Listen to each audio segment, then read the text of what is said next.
Hello, I hope you're all having a great day. My name's Noah, you can call me the Plant Man. Today I have another video for you, so sit back and enjoy. Okay, I just want to start along this side. I'm going to try and go a little bit quick and keep it engaging. At the back here, these are Egyptian walking onions. They're a type of onion that multiplies. They divide at the base, and they also will, at the top, they create a structure called bulbils, and they're like these little, basically like the little onions that are underground, but they grow at the top, and once they get heavy enough, it weighs the the branch down, or the leaf down rather, and it touches the ground, and when it touches the ground, it creates another little patch of onions, and from that they end up multiplying. You basically gotta harvest them to maintain them, or else they can go rampant. These are eastern prickly pears. This is the one that's endangered and is endemic to Ontario. It produces the red and yellow flower. It's yellow on the outside, red on the inside. It also produces a fruit with seeds, so you can propagate it from cutting cactus pads and rooting those, or you can plant the seeds and grow them from that. Or sometimes they'll actually, if you leave the fruit on the plant, the seeds end up falling to the ground, and if the soil's poor enough, they'll just root on their own. That's a key to growing cactus and certain stone crops, is making sure you maintain poor soil. If your soil's too rich, if it maintains too much moisture, obviously, they'll end up dying. Most cactus prefer, rather desert cactus prefer dirt, whereas a lot of other plants prefer soil, and the difference is one's dead and one's alive. Dirt doesn't have any soil life, or is very limited in soil life, and soil is usually thriving with soil life. So these are sedum, or stone crop. We've got another kind just hiding in there. I think this one's a Russian stone crop. This one's just like a regular stone crop. This is a hens and chickens succulent. These are also a couple different kinds of prickly pear cactus. Here's another prickly pear. This is dragon's blood, and then there's another form of sedum. This one looks more like pine needles, whereas this one's a lot softer.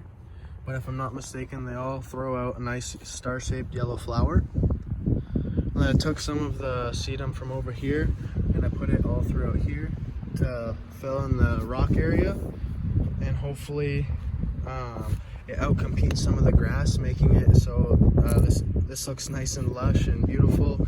And yeah, and then over here, these are some garlic chives. They look really sad because they were over there, and I dug them out. I split them through, they were mixed in with regular chives, so I basically had to pull out the garlic chives one by one to separate them. I'm going to be putting those at my girlfriend's parents' house in their garden. They have regular chives, but they don't have garlic chives. This is maple key maple, regular chives, and then these are catnip with a nice soft looking foliage.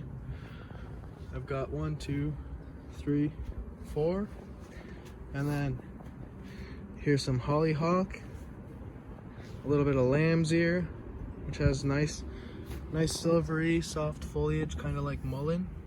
It produces a yellow flower. It's also medicinal. And then this is stone crop, another kind.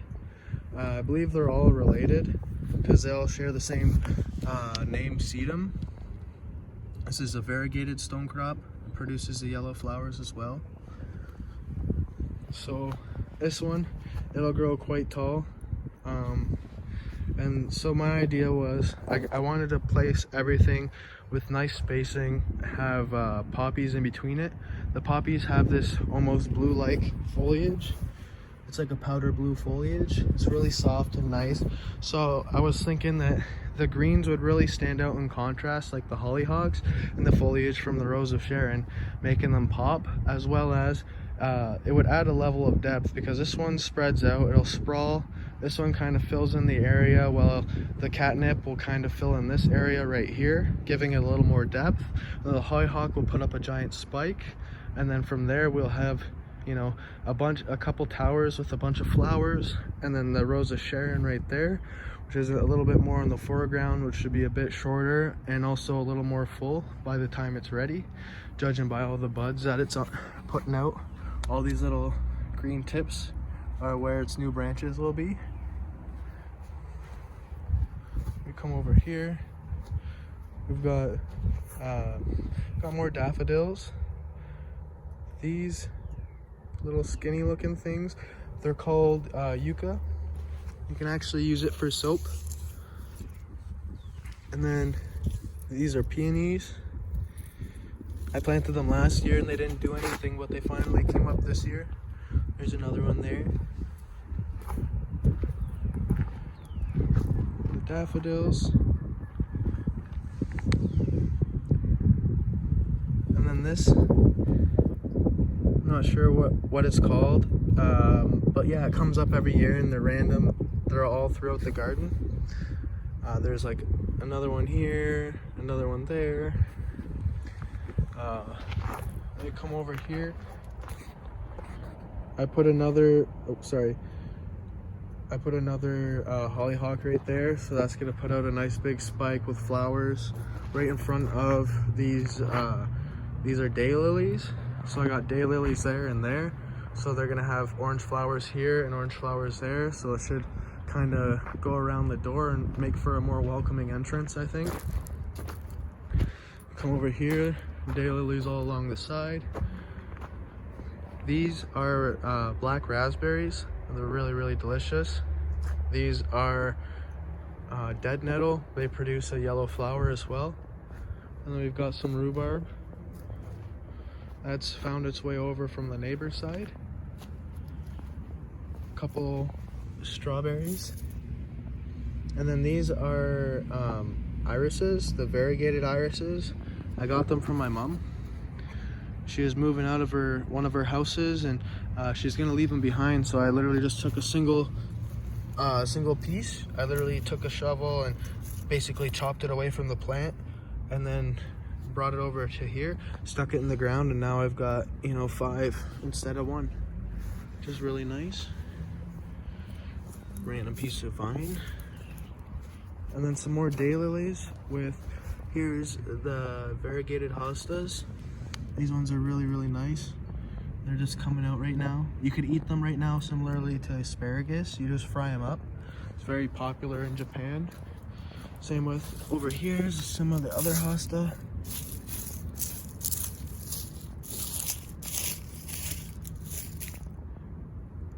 And those are popping up right now. So yeah, you saute them with some butter and garlic, and apparently they're really good. We're gonna walk over to the side.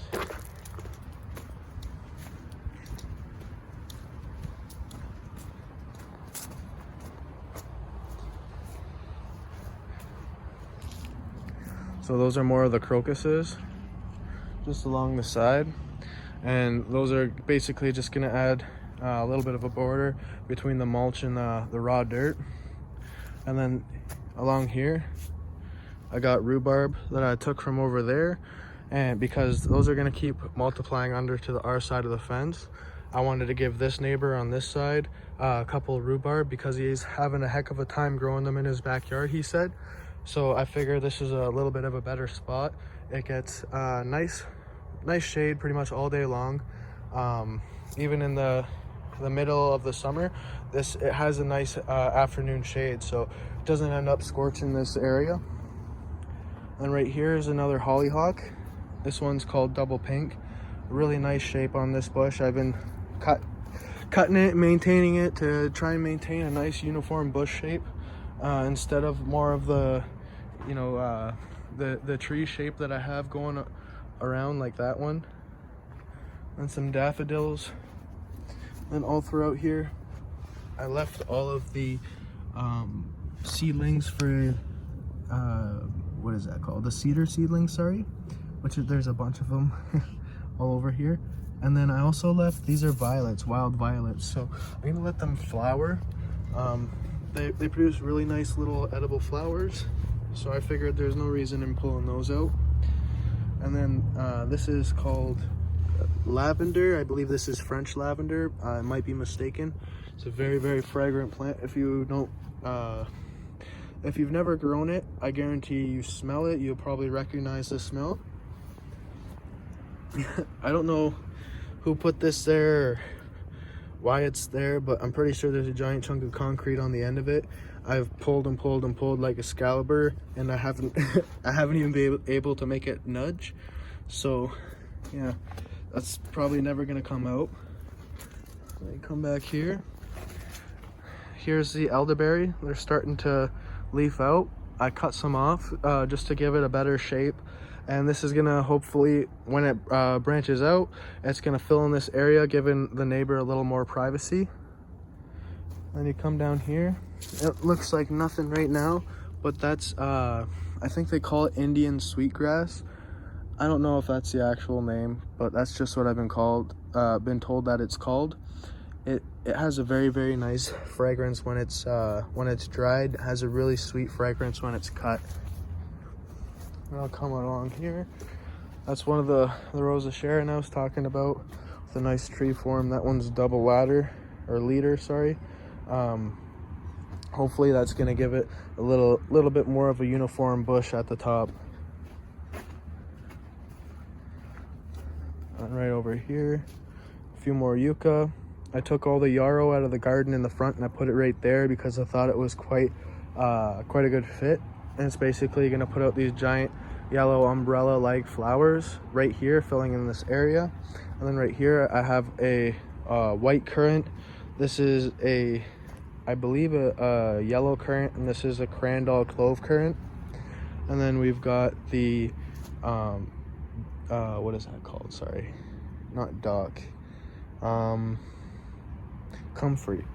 So comfrey and yarrow, they're bioaccumulators, meaning that they'll uptake nutrients that's not necessarily available to other plants, and they'll free it up in the foliage, so they bring it to the surface. So what you can do is you chop these when they grow unseemly. You chop them at the base, and they'll just keep growing and coming back. Same with the yarrow. It grows like a bad weed, but it takes the nutrients out, so you can add that to compost, and then use that with stinging nettle, and you have a complete fertilizer. The comfrey, yarrow, and stinging nettle together work as even fertilizer, like a 4-4-4, which is pretty cool. You come over here, the flowers finally opening up. So all these little structures are flowers on the variegated periwinkle. And that variegated periwinkle, it's related to oleander if I'm not mistaken. And they're both very poisonous. The reason why I thought that initially was because the flower is almost the exact same shape. And I looked into it and I'm pretty sure it's correct. And then we've got a little bit of elephant ear right here, which is a horribly invasive plant, but because it's in a small area, I'm gonna really keep an eye on it. It produces a nice foliage, so not necessarily the worst thing in the world, as long as I don't let it get out of control. I think you'll appreciate this. A little patch of Celia is the name of it. It's sold commonly at garden stores. The little blue flower. My neighbor on the other side, he absolutely hates this stuff because it spreads through the ground, like with the bulbs, they divide, so they'll spread underground, right?